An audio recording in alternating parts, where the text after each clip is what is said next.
श्री महाप्रज्ञ गुरवे नमः।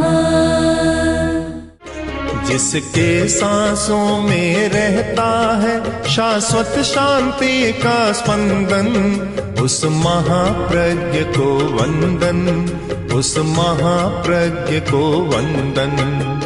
सत्य अहिंसा अनेकांत को अर्पित जिसका तन मन, उस महाप्रज्ञ को वंदन, उस महाप्रज्ञ को वंदन।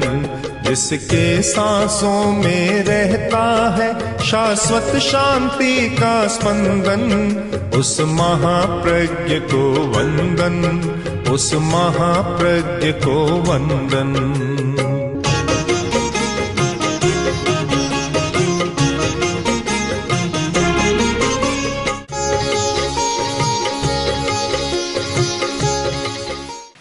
अज्ञान एक समस्या है, क्योंकि अज्ञानी आदमी गलत काम भी कर लेता है, पता भी नहीं, जानता भी नहीं कि यह गलत है। सबसे बड़ी बात तो यह है, करता है ये दूसरे नंबर की बात। पहली बात यह है कि उसे पता नहीं कि यह करना नहीं अच्छा नहीं है, वह करता है, उसको समझता भी नहीं कि यह बुरा है। तो दूसरी समस्या है आदतों का वैचित्र्य। आदतें अनेक प्रकार की होती हैं। आदमी आदत के कारण कार्य करता है, जैसी आदत हो गई। तो शिक्षा का काम अज्ञान को मिटाना है, वैसे ही आदतों को बदलना भी है। मूल वृत्तियों का मार्गांतरीकरण और शोधन करना भी है। मनोविज्ञान में कुछ मूल वृत्तियां मानी गई और कर्मशास्त्रीय भाषा में हम उनको कहें तो मोह कर्म की प्रकृतियां हैं। कुछ होता है, मूल संस्कार होता है। भूख प्यास तो है ही, इसके सिवाय कुछ मान जैसे संघर्ष, काम, इच्छा आदि आदि, ये मूल प्रवृत्तियां हैं। इन मूल प्रवृत्तियों का शोधन करना, इन मूल प्रवृत्तियों के आधार पर आदतें बनती है, उन आदतों का भी शोधन करना, बदलना आदतों को। आदत कोई वस्तु सापेक्ष नहीं है। एक कंजूस आदमी है, कंजूसी की आदत है, इसका मतलब यह नहीं कि उसके पास नहीं है, धन तो है पर आदत है। आदत और वस्तु दो हो जाते हैं। आदत हो गई, कुछ लोग कहते भी है क्या करें हम जानते हैं, पर आदत ऐसी पड़ गई, आदत छूटती नहीं है। ऐसी आदत हो गई, लड़ाई झगड़ा करने की भी आदत हो जाती है, करने का कोई मतलब नहीं, पर लड़ाई की आदत हो जाती है। पंचायती करने की भी आदत हो जाती है, हस्तक्षेप करने की भी आदत हो जाती है, और बिना मतलब उलाहना देने की भी आदत हो जाती है। अलग अलग प्रकार की आदतें हैं। एक धनी आदमी सब्जी लेने गया तो भिखारी खड़ा था। वह बोला, शेठ जी आप तो बहुत धनी हैं, ऐसे फटे हुए कपड़े पहन कर क्यों आते हैं? तो धनी आदमी बोला, कभी सब्जी सस्ती मिल जाए, बढ़िया कपड़ा पहन कर आऊँगा तो सब्जी महंगी मिलती है, इससे सस्ती मिल जाती है। तो सस्ती लेना आपको अच्छा लगता है? आप हाँ बहुत अच्छा लगता है। अगर बिना पैसे मिल जाए तो तब तो बात ही क्या, और बहुत बढ़िया लगता है। तो लो ये मेरा कटोरा लो भिखारी का, और सब्जी वालों के सामने कटोरा फेरो, बिना पैसे आपको मिल जाए। अब एक और तो धनी आदमी है, पैसे की कमी नहीं है, और उधर से फतेह हाल आता है। क्यों?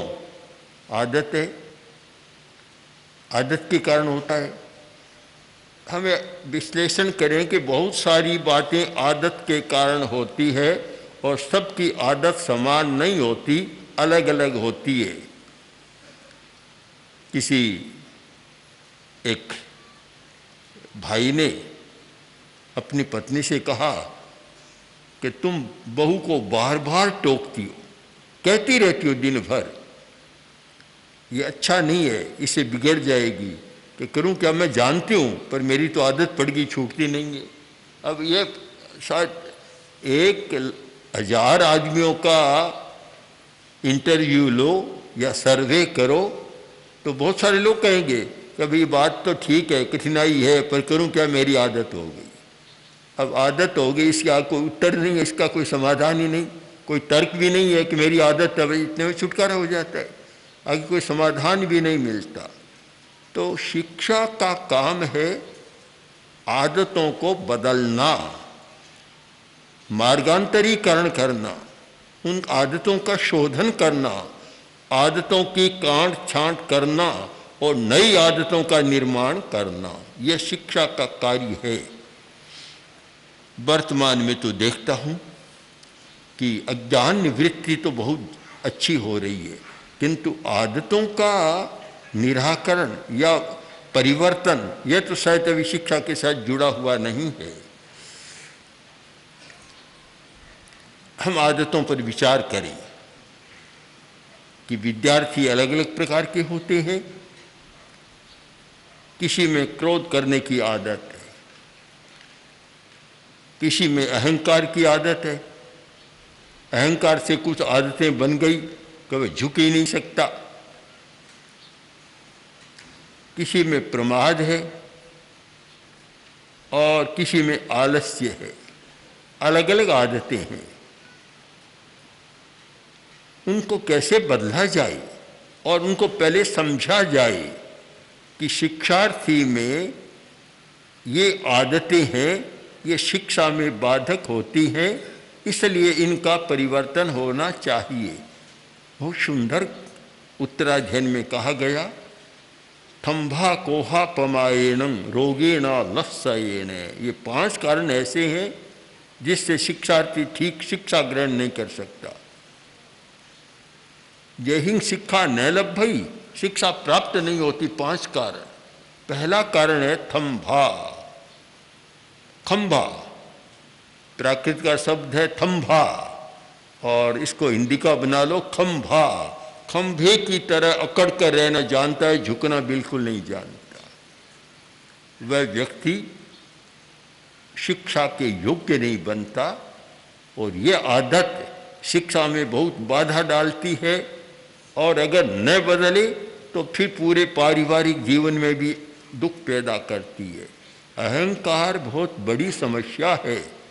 अहंकार चाहे पिता में हो, चाहे पुत्र में हो, सास में हो या बहू में हो, अहंकार हमेशा समस्या पैदा करता है, कोई समाधान नहीं होता। एक महिला में अहंकार बहुत था, घर में बहुत लोग थे काम करने वाले नीचे, पर वह अपनी बात को हमेशा आगे रखती, दूसरे की बात को चलने नहीं देती। अब बात साधारण सी है, आ रही थी और रास्ते में एक परिचित महिला मिली और बोली, बहन जी क्यों, आपको तो पता ही है मैं आपके घर रोज छाछ लेने जाती हूँ, आज भी छाछ लेने गई थी तो मिल गई, क्या मिली नहीं, क्यों? कि बहू जी ने कहा कि आज तो बिलोना नहीं किया। बस अहंकार का नाग फफकार उठा। कौन होती है बहू कहने वाली? घर की मालकिन तो मैं हूं, वह कौन होती है? चल मेरे साथ अभी मिल जाएगी। साथ ले लिया, घर पर गए और पता तो था ही, इधर उधर बर्तनों को टटोला और आकर बोली कि भाई आज तो खाली जाना पड़ेगा क्योंकि बिलोना नहीं हुआ। कि ये बात तो बहू जी ने कह दी थी कि भाई कौन होती है कहने वाली, मालिक तो मैं हूँ, मैं कहूँगी तब होगी, उसके कहने से क्या होगा। अब ये क्या है? स्तब्धता, अकड़न, अहंकार। अब जहाँ अहंकार है वहाँ एक प्रकार से लज्जित भी होना पड़ता है, असफल भी होना पड़ता है। तो वह बोली कि भाई ये बात तो पहले ही कह दी थी, मुझे क्यों खोटी किया, गई वापस तू लेकर आई। तो अहंकार है तो फिर ऐसी घटनाएं घटित होती है। बहुत बड़ी बाधा है एक शिक्षा प्राप्त करने में अहंकार, और इसीलिए प्राचीन साहित्य में, भारतीय साहित्य में, चाहे वह संस्कृत का है, प्राकृत का है, चाहे अपभ्रंश का है, और चाहे तमिल और कन्नड़ का है, बहुत साहित्य लिखा गया। और तमिल भाषा में जैन आचार्यों ने विशाल साहित्य लिखा, कन्नड़ में भी बहुत लिखा। वह किसी भी भाषा का हो, शिक्षा के साथ पहली शर्त है विनय, विनम्रता। विनय पहली बात है कि अगर तुम में विनय है तो शिक्षा प्राप्त कर सकोगे, और अगर विनय नहीं है तो शिक्षा तुम्हारे पास आएगी नहीं, और कभी तुम शिक्षित नहीं बनोगे और सुखी जीवन नहीं जी सकोगे। थम्भा एक बहुत बड़ी बाधा, कोहा दूसरी बाधा है, कोहा क्रोध बहुत है, बात बात में क्रोध आ जाता है। विद्यार्थी भी बहुत सारे होते हैं कि शिक्षक कुछ भी कहे तो एकदम तत्काल गुस्से में आ जाता है, और अनेक घटनाएं भी घटित हो जाती है। आजकल तो सीमा पार कर गया कि अपने शिक्षक की, प्रिंसिपल की हत्या तक भी क्रोध में आकर कर डालती। तो एक बहुत बड़ा विघ्न है यह शिक्षा का। तीसरा है प्रमाद, प्रमादी है, पढ़ने में मन नहीं लगता, बातचीत करने में मन लगता है, निकम्मी बातों में मन लगता है, या नींद लेता है, पड़ा रहता है। नींद और विकथा उनमें ही उसकी रुचि है, और पढ़ने में मन नहीं लगता। यह भी शिक्षा की एक बहुत बड़ी बाधा है, प्रमाद। प्रमत्त रहता है, मूर्छित सा रहता है, जागरूक नहीं रहता अपने कर्तव्य के प्रति। अब चौथी बात है, वह तो आदत से नहीं मानेंगे, किंतु हो सकता है कि आदत का भी उस पर प्रभाव पड़ जाए। रोग, रोग भी एक बहुत बड़ी बाधा है। जो रुग्ण है, रोगी है, वह अच्छा ज्ञान कैसे प्राप्त करेगा? इसको हम नियम तो नहीं बना सकते। कुछ रोगी भी बहुत आगे बढ़ जाते हैं, बहुत बड़े वैज्ञानिक और विद्वान बन जाते हैं, किंतु इसको आदत में न शामिल करें। पर एक बाधा सामान्यतः है, और एक बाधा है आलस्य। आलस्य, एक लड़का इतना आलसी था कि पढ़ना ही नहीं चाहता, मन ही नहीं लगता। तो एक दिन माँ ने कहा, देखो बेटा, पढ़ो नहीं तो ऐसे रह जाओगे, निकम्मे रह जाओगे और दुख पाओगे। काफ़ी कहा, सुन लिया, फिर बोला, माँ नरक में विद्यालय होते हैं क्या? माँ ने कहा नहीं होते। तो फिर लोग नरक में जाने से क्यों डरते हैं?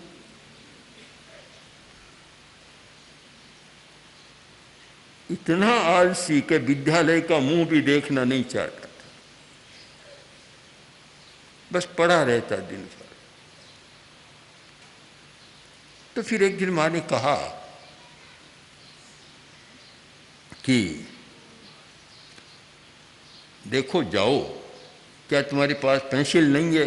कि है। कॉपी नहीं है? कि है। पुस्तकें भी है, सब कुछ है। तो फिर तुम स्कूल क्यों नहीं जाते? कि माँ सब कुछ है पर मैं जाना ही नहीं चाहता, इसका क्या उपाय? आलस्य के कारण इस प्रकार की मनोवृत्ति बन जाती है।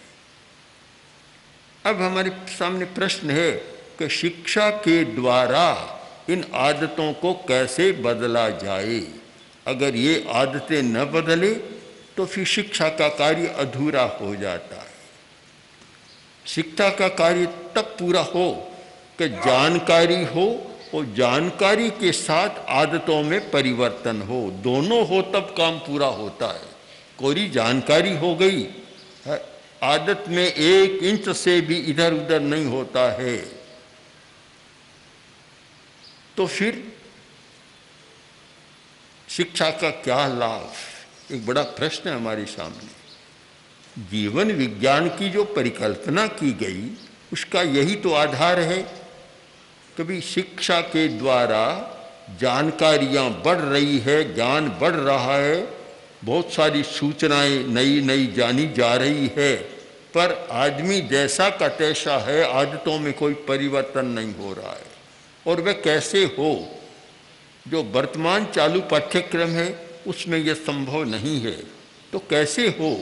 इस चिंतन के साथ ही जीवन विज्ञान की योजना बनाई गई और वह शिक्षा का एक ऐसा पूरक अंग बन गया कि अज्ञान मिटे, ज्ञान बढ़े और साथ साथ में आदतें बदले, वृत्तियों का परिष्कार हो, मौलिक मनोवृत्तियों का संशोधन हो या मार्गांतरीकरण हो।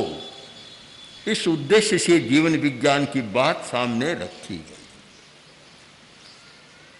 जीवन विज्ञान में उपाय बतलाए गए, उपाय कि अहंकार को कैसे कम किया जा सकता है, क्रोध की आदत को कैसे बदला जा सकता है, प्रमाद को कैसे बदलकर और जागरूकता को बढ़ाया जा सकता है, और आलस्य को दूर कर कैसे स्फूर्तिमान स्वतः स्फूर्त व्यक्तित्व का निर्माण किया जा सकता है। ये सारे उपाय हैं। आदतों का बदलना केवल शाब्दिक व्यापार नहीं है, केवल शब्दों से कोई आदत नहीं बदलती, उसके लिए चेतना का रूपांतरण करना होता है। और चेतना का रूपांतरण करने के लिए एक अभ्यास पद्धति का सहारा लेना होता है। अभ्यास करें और अभ्यास के द्वारा चेतना का रूपांतरण हो, उसके बिना संभव नहीं है। सबसे कठिन काम है आदतों को बदलना, बहुत कठिन काम है। और बहुत लोग जानते ही हैं, मानते भी हैं। कभी हर बात में क्या करूं, अच्छा तो नहीं है पर मेरी आदत है। ये दोहाई तो शायद 1000 में 990 की सुनने को मिल जाएगी, 10 मुश्किल से नहीं मिले। मेरी आदत है, क्या करूं। कोई लोग यहाँ तक मैं आदत से लाचार हूँ, ये खाते हैं ना पान पराग, जर्दा, तंबाकू, खैनी, उनसे कहा जाए कभी ये छोड़ दो, अच्छा नहीं है, बीमारी का मैं जानता हूँ कि बीमारी बढ़ती है, पर क्या करूँ, आदत से लाचार। अब इसके आगे कोई उत्तर नहीं है। बस जब आदत की लाचारी है तो फिर क्या किया जाए? तब फिर प्रयोग की बात आती है। और यह समझ लेना है, पहली बात तो यह समझ में आ जाए कि आदतों को बदला जा सकता है। यह पक्का विश्वास हो जाए, यह सच्चाई समझ में आ जाए कि आदतों को बदला जा सकता है। यह विश्वास पहले पैदा करना है कि तुम बदल सकते हो, आदतों को बदल सकते हो। ये कोई लोह की लकीर नहीं है कि लक्ष्मण रेखा नहीं है कि जिसको लांघ न सके या बदल न सके। बदल सकते हैं, क्योंकि आदतें एक प्रकार की नहीं होती, उनमें तारतम्य होता है, मात्रा भेद होता है, और उसका हम कर्मवाद के आधार पर बहुत अच्छा ज्ञान कर सकते हैं। क्रोध है, एक क्रोध होता है जल की रेखा के समान, पानी में लकीर खींची और दूसरे क्षण कुछ भी नहीं।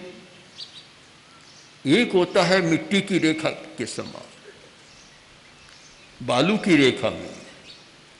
अब बालू में कोई रेखा खींची तो कुछ देर टिक जाएगी, हवा का झोंका आया और समाप्त हो जाएगी। एक है चिकनी मिट्टी की रेखा के समान, उसमें खींच दो तो हवा भी उसको नहीं, तो काफ़ी समय तक वह टिक जाएगी। और एक रेखा है चट्टानी रेखा, चट्टान पर पत्थर पर खींची हुई रेखा जो लंबे समय तक टिक जाती है। क्रोध भी एक जैसा नहीं होता, क्रोध की आदत भी एक जैसी नहीं होती। कुछ व्यक्तियों का क्रोध ऐसा होता है कि जल की रेखा के समान है, आया और चला गया। संस्कृत साहित्य में अच्छा लिखा है, उत्तमस्य क्षणंकोपे मध्यमे प्रहरद्वयम् अधमस्याहोरात्रम और जीवनांत मधमाधमे, जीवांत मधमाधमे व प्राणांत मधमाधमे। उत्तम आदमी का क्रोध क्षणिक होता है, बस एक क्षण आया, दूसरे क्षण में बिल्कुल शांत। जो मध्यम कोटि का आदमी है, दोपहर तक क्रोध गुस्सा ठीक जाता है, दोपहर तक तो कोई सामने न जाए तब अच्छा है, सामने जाते ही फुफकार उठता है दोपहर तक। जो अधम आदमी है उसका दिन रात टिक जाता, एक दिन रात तक टिकता है। और जो अधम से भी अधम है, प्राणांतम, जीवन भर नहीं, बस गांठ खुलती नहीं है कभी भी। 4 कोटि के लोग हो गए, उत्तम, मध्यम, अधम और अधमाधम, अधम से भी अधम। तो क्रोध 4 प्रकार का हो गया कि जो जल की रेखा है तो मानो उत्तम आदमी का क्रोध है कि आया चला गया, एक क्षण भी नहीं टिका।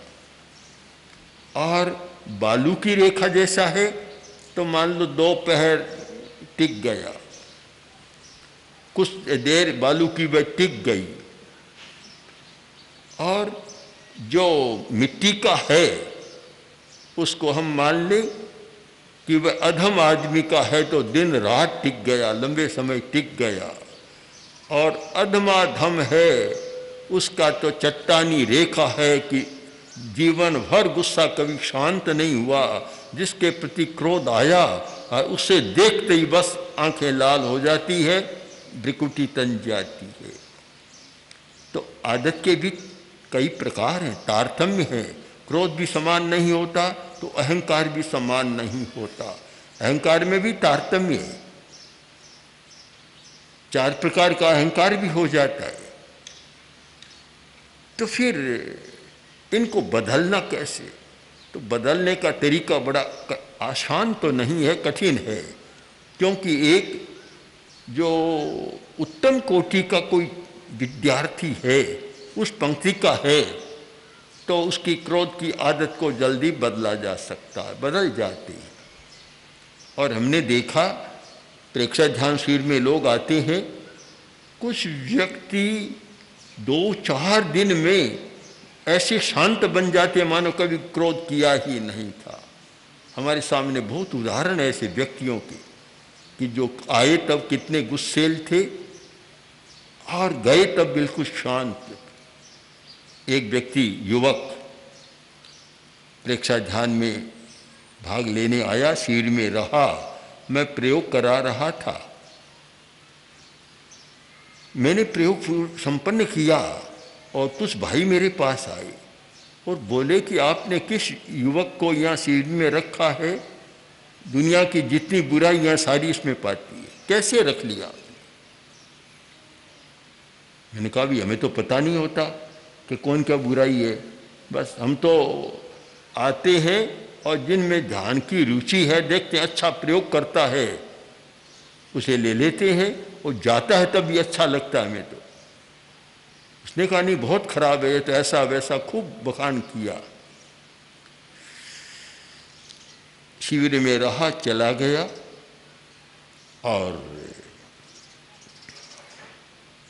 शायद 1 वर्ष 2 वर्ष बाद उसी व्यक्ति का एक संबंधी नाना था, हम लोग दिल्ली में थे, मैं बैठा था अनुव्रत भवन में, आया और मेरे पैर पकड़।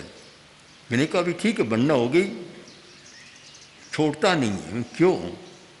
रोने लग गए। मैंने क्या हुआ ये, क्यों ऐसा क्यों कर रहे हो?